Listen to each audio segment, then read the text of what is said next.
باللہ من الشیطان الرجیم نحمدہ و نصلی علی رسولہ الکریم اما بعد فاعوذ باللہ من الشیطان الرجیم بسم اللہ الرحمن الرحیم رب اشرح لی صدری ویسر لی امری واحلل عقدۃ من لسانی یفقہوا قولی رب زدنا علما وارزقنا فہما۔ سورہ مائدہ آیت نمبر 92۔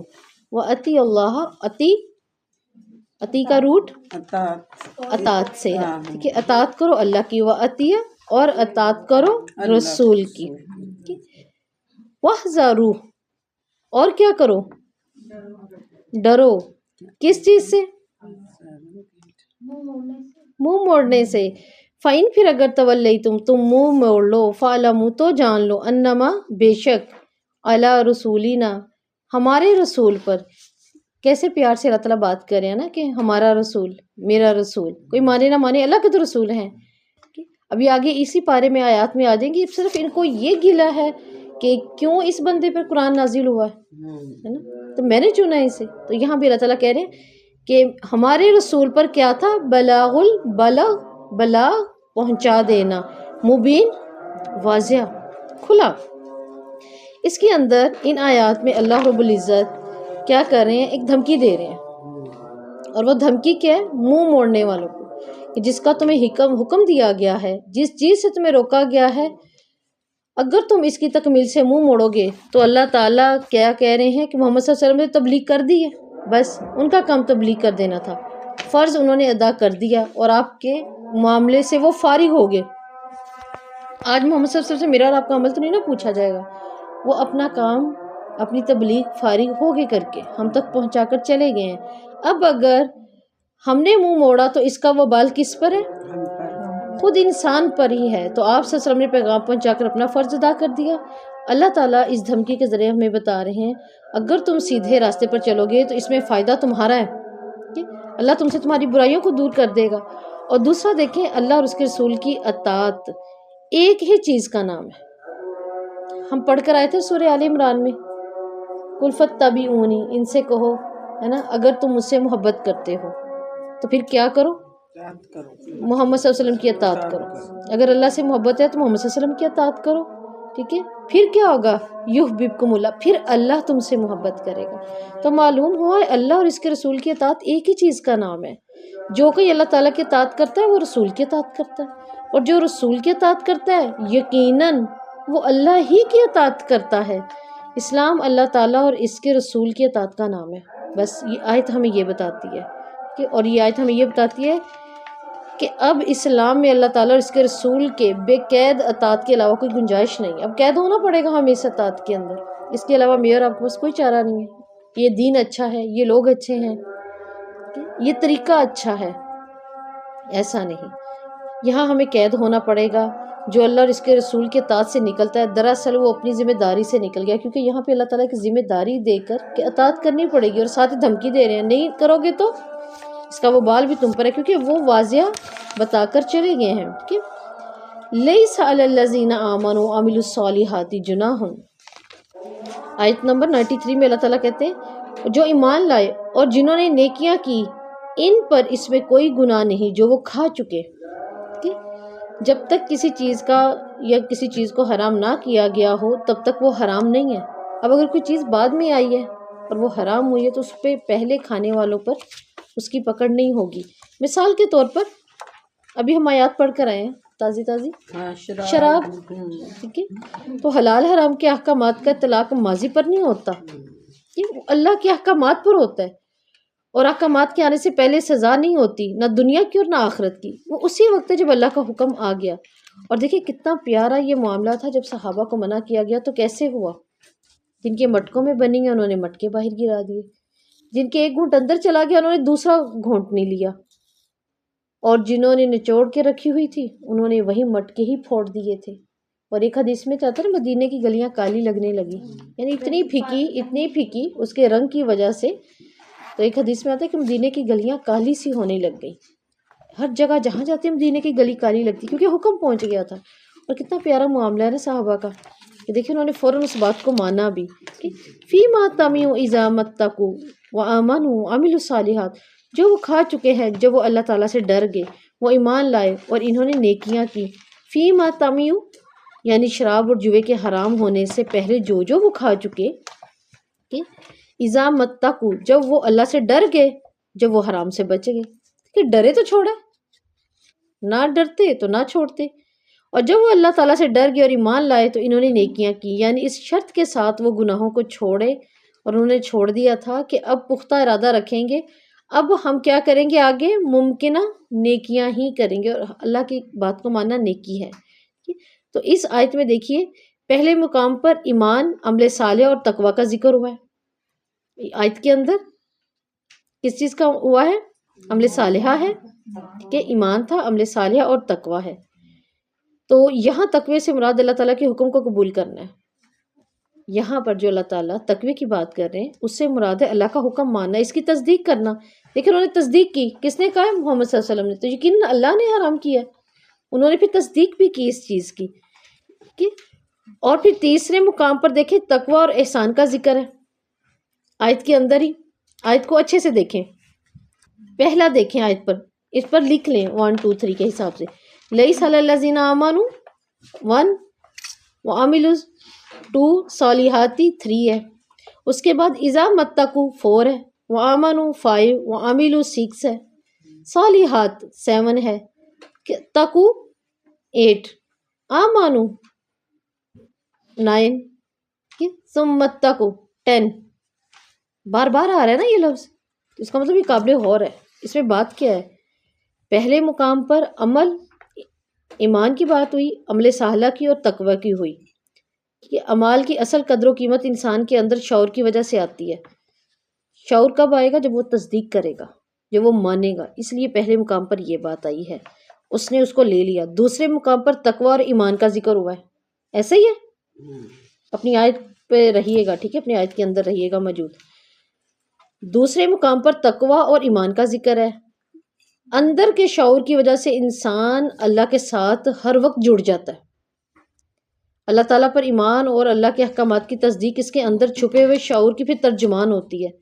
پھر یہاں تقوی سے مراد جو ہے نا وہ تصدیق اور ثبات ہے، یعنی تصدیق کی اب اس پر جمے گا، جڑ گیا نا اللہ کے ساتھ۔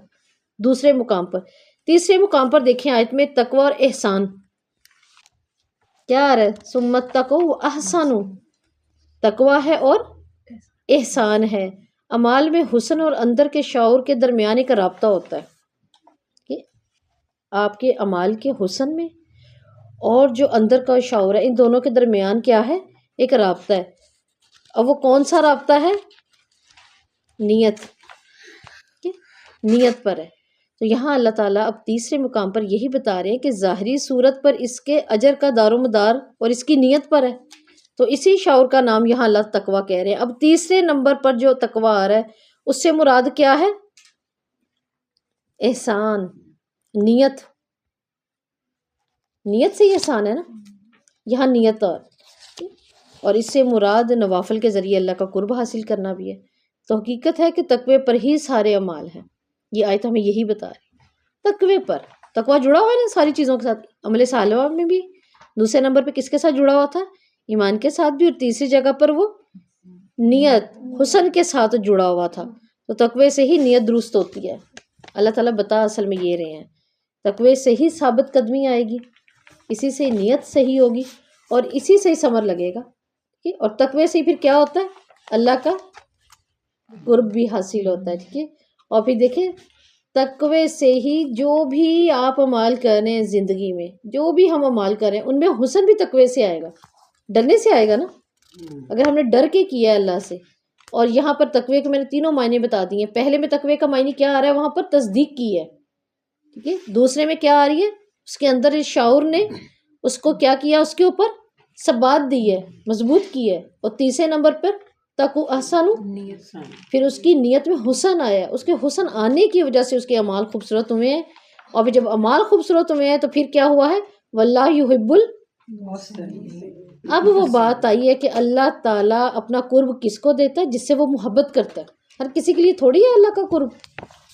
تو یہ تین چیزیں اس آیت کے اندر ہمیں جامع اپنا ایک میسج دے رہی ہیں۔ یا الذین آمنوا لَیَبْلُوَنَّکُم،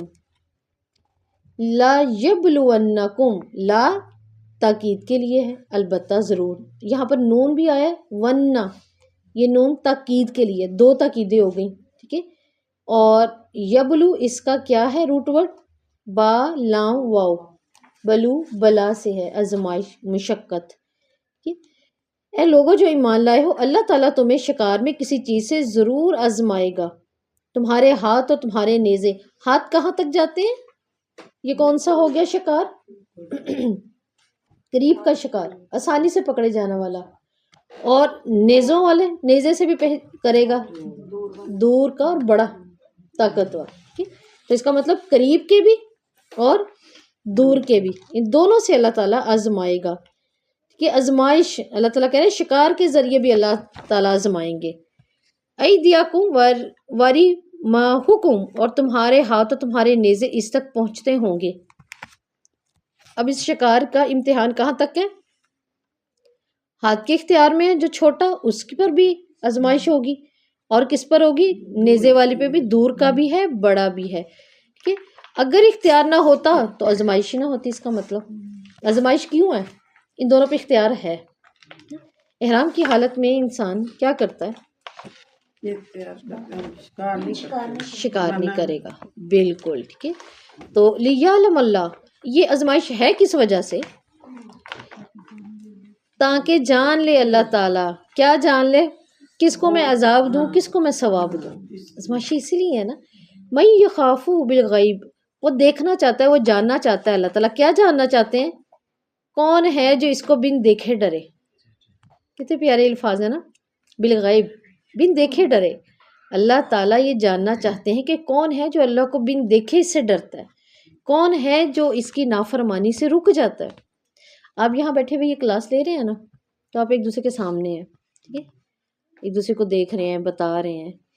یہاں کا معاملہ یہیں ختم ہو گیا. آپ آن لائن کلاس لیتے ہیں، یہ مشکل ہے، وہ مشکل ہے، وہ مشکل ہے، کسی کی اس پہ بہت پکڑ ہے، اس میں زیادہ آزمائش ہے. کیوں؟ آپ کے ہاتھ میں ہے نا، آپ کے قریب ہے نا، بہت قریب ہے. اللہ تعالیٰ دیکھیں بعض اوقات یوں بھی آزماتے ہیں کہ بن دیکھے. سبق سنا رہے ہوتے ہیں نا، بعض دفعہ بچے ہمارے آن کر کے نا موبائل تو خود سو جاتے ہیں. پھر ساتھ ہی اللہ رب العزت کیا کہتے ہیں؟ اب مسلمانوں کو شکار کے ذریعے کیسے آزمائش میں ڈالا گیا تھا؟ اللہ تعالیٰ نے وہ تمہارے ہاتھوں اور نیزوں میں زد میں کر دیے ہیں. تو آزمائش وہیں ہوتی ہے نا جہاں انسان کے جو ہیں وہ پاؤں لڑکھڑائیں گے. آزمائش بھی وہیں پر ہی ہوتی ہے. جیسے اولاد ہی دیکھ لیں، اولاد کے پیچھے انسان چھوڑ بھی بہت کچھ دیتا ہے، کر بھی جاتا ہے. اولاد کے لیے کیا نہیں کر جاتا، مال وہ بھی، ٹھیک ہے. اور کیا اس کے علاوہ ہمارا ایمان بھی تو دیکھیں نا، کبھی پرانا ہو رہا ہے، کبھی نیا ہو رہا ہے. کسی وقت تو بالکل ہی بدل جاتا ہے، اور کسی وقت وہ اس لیول پہ ہوتا ہے ہمیں لگتا ہے کہ آج ہی اللہ سے ملاقات ہو جائے، ہمیں کوئی ڈر نہیں ہے. اور کسی وقت اتنا خوف کہتے ہیں نہیں اللہ تعالیٰ ابھی نہ آئے، ابھی ملاقات کو ڈیلے کر دیں آپ. تو یہاں اللہ رب العزت ہمیں بتا رہے ہیں لیعلم اللہ من یخاف بالغیب، تاکہ وہ جان لے کون بن دیکھے اللہ تعالیٰ سے ڈرتا ہے. اور سورہ ملک میں ہمیں آج پڑھ کے ہے نا، ان الذین یخشون ربہم بالغیب لہم مغفرۃ واجر کبیر. جو بن دیکھے اپنے رب سے ڈرتے ہیں، اللہ تعالیٰ کہہ رہے ہیں ان کے لیے تو یقیناً کیا ہے، بہت بڑا کبیر ہے، یہاں پر بہت بڑا اجر ہے اللہ تعالیٰ کے. یہ مسلمانوں کی زمین کے اندر نہ رکھے گئے کچھ اصولوں کی پرکھ ہے جو اللہ ہمیں بتا رہے ہیں یہاں پر، کہ یہ ایک مضبوط بنیاد ہے جس پر اسلام کی عمارت کھڑی ہوتی ہے. کس بات پر؟ اللہ کو بن دیکھے کون ڈرتا ہے. تو کبھی بھی اللہ تعالیٰ ہمیں محفوظ رکھے. شیطان ہے وہ ساتھ ہوتے ہیں، اپنی نیگیٹیوٹی لے کر وہ ساتھ ساتھ چلتا رہتا ہے. لیکن کیا کہ بس اتنا ذہن میں رکھیں کہ میری اسلام کی عمارت اسی پر ہے کہ اس وقت اللہ مجھے دیکھ رہا ہے، میں غیب میں ہوں، میں اکیلی ہوں، تو مجھے اللہ دیکھ رہا ہے. تو انسان کو کیا ہے، اللہ تعالیٰ کہتے ہیں ایمان تو تمہیں نظر نہیں آ رہا، لیکن اللہ تمہیں دیکھ رہا ہے، اور وہی تمہارا ایمان ہے. کہ فَمَنِ اعْتَدَىٰ بَعْدَ ذَٰلِكَ فَلَهُ عَذَابٌ عَلِيمٌ، پھر اس کے بعد جس نے زیادتی کی تو اس کے لیے دردناک عذاب ہے. یہ کس کے لیے؟ فَمَنِ اعْتَدَىٰ، جس نے زیادتی کی. کون سی زیادتی؟ جو تم میں سے اللہ کی حد تجاوز کر جائے، جو اللہ نے اس کے لیے حلال رکھا تھا اس کو چھوڑ دیا، حرام ٹھہرا لیا، یا اس حد کو توڑ دیا جس کو اللہ نے روکا تھا. بعد ذالک، اس کے بعد کے دلائل سے حق اور باطل کو واضح کر دیا گیا.